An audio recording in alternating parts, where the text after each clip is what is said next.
Hi everyone, this is Lindsey from the 80 Community Libraries. Today for Preschool Art, we are going to do some watercolors. So we are going to need some watercolors, a piece of watercolor paper. If you don't have watercolor paper, you can also use some cardstock. Thicker paper just works better for this. And we're also going to need some table salt. So first off, we are going to take our watercolors, start painting.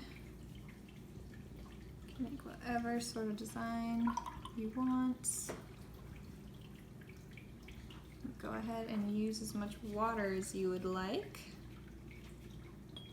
The more the better for this project. Okay.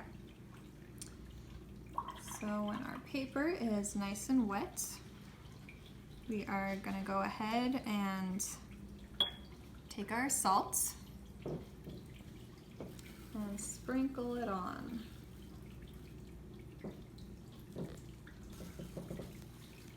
The salt is attracted to the water, so it will leave a really cool design on our paper. Okay.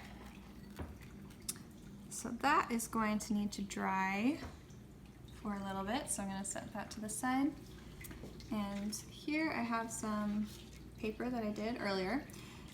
So this is already dried and it just needs the salt to be rubbed off. So I'm going to go ahead and rub the salt off.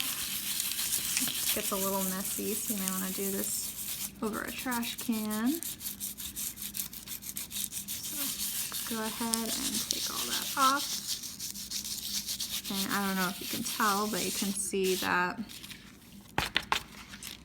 there's a little design all over the paper where the salt was, where the water was attracted. So that's a very cool project. You can also try using dried rice and try putting rice all over your paper while it's still wet.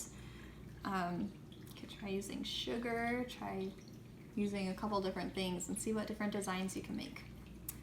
Thank you for joining me today. We hope to see you soon at the library, so stay safe and see you later.